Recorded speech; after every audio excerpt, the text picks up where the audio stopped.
1970년대 초 아직 봄이 완전히 오지 않은 시골 마을에 혼례 행렬이 지나갔다. 나는 그 행렬의 중심에 있었지만 마음은 어디에도 있지 않았다. 붉은 치마 저고리를 입고 가마에 앉아 있으면서도 내 인생이 어디로 향하는지 알 수 없었다. 20살의 나에게 결혼은 사랑의 결실이 아니라 부모가 정해준 의무였다. 중매쟁이 할머니가 좋은 집안이니 복받을 것이라고 했지만 신랑의 얼굴조차 제대로 본 적이 없었다. 혼례 당일에야 처음으로 마주한 그 사람은 나보다 10살이나 많았고 눈빛에는 온화함보다는 차가움이 서려 있었다. 새댁이 된 나는 낯선 집의 문턱을 넘었다. 시어머니의 까칠한 시선, 시누이들의 품평하는 듯한 눈길, 그리고 남편의 무관심한 태도까지. 모든 것이 낯설고 두려웠다. 첫날 밤 나는 한 구석에 웅크리고 앉아 고향을 그리워했다. 엄마의 따뜻한 손길, 아버지의 다정한 목소리, 동생들과의 소란스러운 일상이 그리웠다. 하지만 이제는 돌아갈 수 없는 길이었다. 시집 온 딸이 친정을 그리워한다는 것은 남편 집에 대한 불만으로 여겨지던 시절이었으니까. 나는 이를 악물고 다짐했다. 사랑보다 의무로 시작된 결혼이었지만 그래도 잘 살아보겠다고. 어떻게든 이 집의 며느리로서, 그리고 한 남자의 아내로서 제 몫을 해내겠다고 말이다. 결혼 생활은 생각보다 훨씬 어려웠다. 남편은 술을 마시면 완전히 다른 사람이 되었다. 평소에도 말수가 적고 냉정했지만 술이 들어가면 작은 일에도 화를 냈다. 밥이 짜다고, 빨래가 깨끗하지 않다고, 집안 정리가 마음에 들지 않는다고 소리를 질렀다. 처음에는 내가 부족해서 그런 줄 알았다. 더 열심히 하면, 더 잘하면 남편이 만족할 줄 알았다. 하지만 아무리 노력해도 남편의 기분을 맞추기는 어려웠다. 그러던 어느 날 남편의 손이 내 뺨을 때렸다. 차가운 겨울날 새벽, 남편이 술 취해 들어와서는 저녁상이 늦었다며 화를 냈다. 나는 그저 고개만 숙이고 있었는데 그것조차 마음에 들지 않았던 모양이다. 뺨에 남은 화끈한 느낌과 함께 내 마음속 무언가가 부서지는 소리를 들었다. 그 후로 폭력은 점점 일상이 되어갔다. 큰 소리, 거친 말, 그리고 때로는 주먹까지. 나는 점점 작아져갔다. 말도 조심스럽게 하고 행동도 눈치를 보며 하게 되었다. 그러다 딸을 낳았다. 작고 연약한 아이를 품에 안은 순간 내 안에서 무언가 뜨거운 것이 올라왔다. 이 아이만큼은 지켜야겠다는 모성애였다. 매일이 두려움의 연속이었지만 그래도 딸만큼은 보호해야 한다는 책임감이 나를 버티게 해주었다. 남편의 폭력 앞에서 딸을 감싸안고 있을 때마다 나는 이 아이를 위해서라도 견뎌내야 한다고 다짐했다. 딸이 5살이 되던 해봄, 남편의 폭력이 절정에 달했다. 그날도 남편은 술에 취해 집에 들어왔다. 이번에는 농사일이 뜻대로 되지 않는다며 화가 나 있었다. 저녁상을 차려놓고 기다리던 나에게 갑자기 소리를 지르기 시작했다. 반찬이 맛없다고, 집안이 더럽다고, 아이 교육도 제대로 못한다고. 나는 평소처럼 고개를 숙이고 사과했지만 이번에는 그것만으로 끝나지 않았다. 남편은 밥상을 엎어버리더니 내게 주먹을 휘둘렀다. 딸이 무서워서 울음을 터뜨리자 남편은 아이에게까지 소리를 질렀다. 그 순간 나는 본능적으로 딸을 끌어안고 집 밖으로 뛰쳐나갔다. 어디로 가야 할지 몰랐지만 일단 딸을 안전한 곳으로 데리고 가야 했다. 마당 한구석에 있던 돼지우리가 눈에 들어왔다. 냄새와 추위를 견디기 힘든 곳이었지만 남편이 찾아오지 않을 유일한 장소였다. 딸을 품에 꼭 안고 그곳에 몸을 숨겼다. 아이는 떨고 있었고 나 역시 온몸이 떨렸다. 하지만 이상하게도 마음 한구석은 평온했다.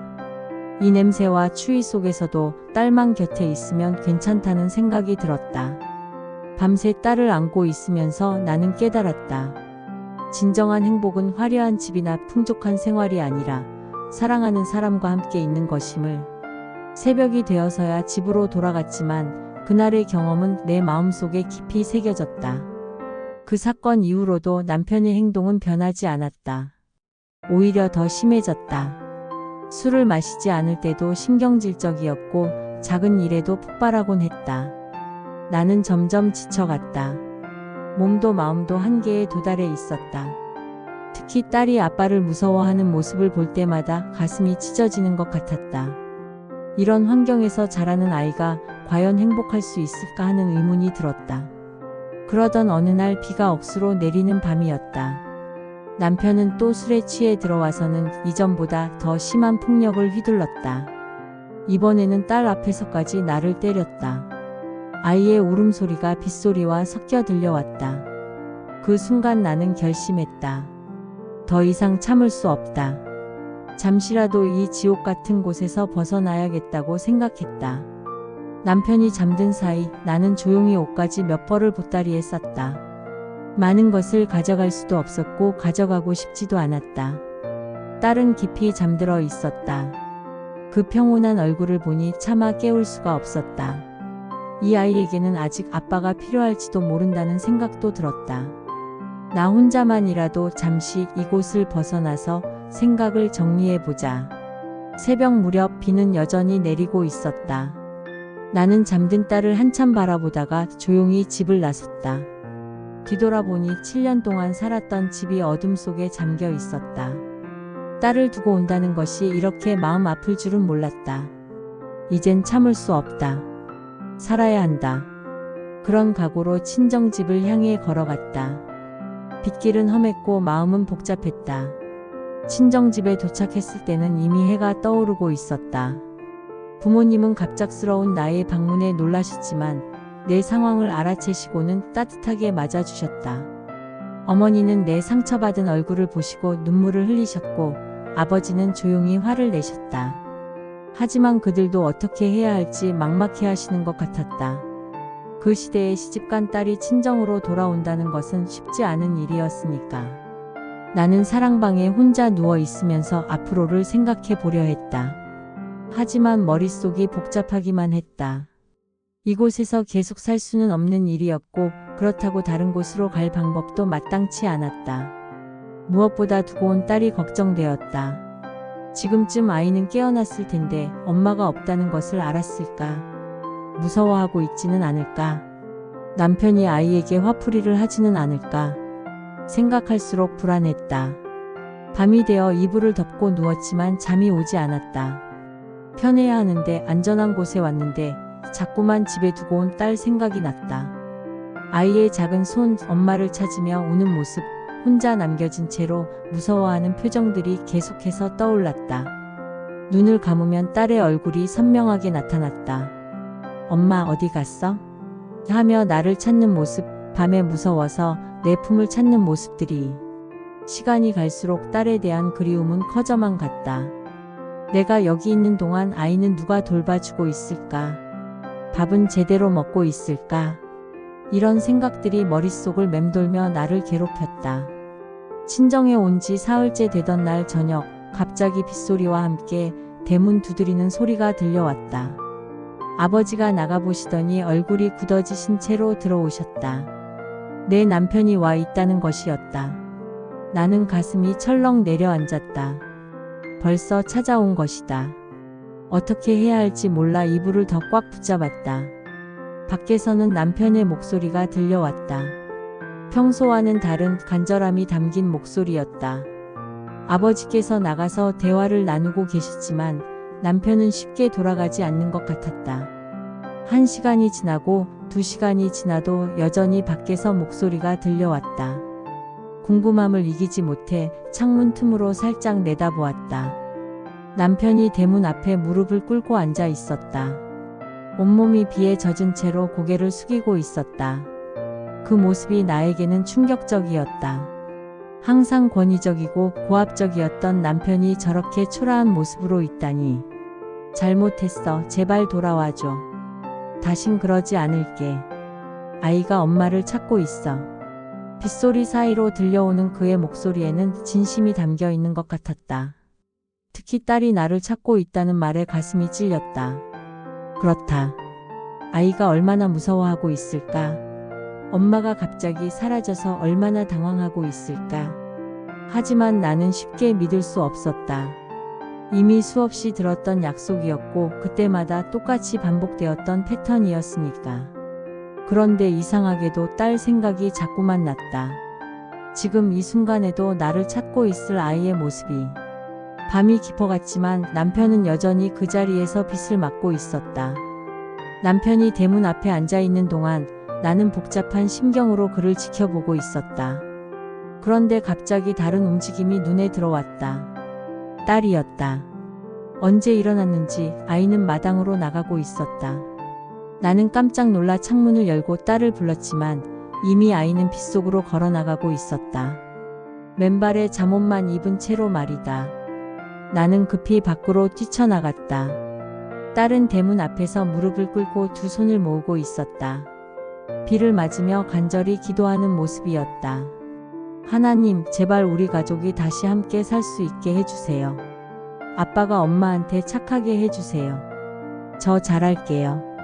엄마도 아빠도 날 버리지 말아주세요. 아이의 작은 목소리가 빗소리에 섞여 들려왔다. 그 순간 내 마음이 무너져 내렸다. 이 어린아이가 이런 상황을 이해하고 이런 간절한 마음으로 기도하고 있다니. 하나님, 날 버리지 말아달라던 그 아이. 내가 내 행복만 생각하고 있었던 건 아닐까? 아이에게는 비록 완벽하지 않더라도 아빠가 필요한 것은 아닐까? 나는 딸 옆에 무릎을 꿇고 앉았다. 아이는 내가 온 줄도 모르고 계속 기도하고 있었다. 그 모습을 보면서 나는 깨달았다. 진정한 용기는 혼자 도망치는 것이 아니라 함께 문제를 해결해 나가는 것임을. 설령 어려움이 있더라도 가족이 함께 견뎌내는 것이 더 의미 있는 일임을. 딸의 기도하는 모습을 보는 순간 나는 더 이상 참을 수 없었다. 급하게 달려가서 아이를 끌어안았다. 차가운 빗물에 젖은 아이의 몸이 내 품에서 떨리고 있었다. 엄마. 딸이 내 이름을 부르며 울음을 터뜨렸다. 엄마 어디 갔었어? 무서웠어. 아이의 울음소리를 들으며 나는 깨달았다. 내가 지키려고 했던 것, 내가 찾으려고 했던 것이 바로 여기에 있었다는 것을. 이 아이가 바로 내 인생의 전부였고 이 아이를 위해서라면 어떤 어려움도 견딜 수 있다는 것을. 미안해, 정말 미안해. 엄마가 너를 두고 어디 갔니? 다신 그러지 않을게. 나는 딸을 꽉 안으며 약속했다. 그때 집안에서 남편이 나왔다. 그는 우리 모녀를 보며 조심스럽게 다가왔다. 평소와는 다른 모습이었다. 미안하다. 정말 미안해. 남편의 목소리에도 진심이 담겨 있는 것 같았다. 하지만 나에게 중요한 것은 남편의 변화가 아니라 딸과 함께 있다는 것이었다. 설령 남편이 변하지 않더라도 이 아이만큼은 끝까지 지켜내겠다는 각오였다. 우리는 빗속에서 서로를 바라보았다. 완벽한 해결책은 아닐지 모르지만 적어도 함께 있을 수 있었다. 이제 어떤 폭풍이 와도 너를 두고 떠나지 않을게. 딸을 바라보며 나는 마음속으로 다짐했다. 진정한 행복은 완벽한 환경이 아니라 사랑하는 사람과 함께 하는 것임을, 그리고 그 사랑을 지키기 위해서는 끝까지 싸워야 한다는 것을 깨달았다. 집으로 들어가는 길, 딸의 작은 손을 꽉 잡으며 나는 새로운 시작을 다짐했다.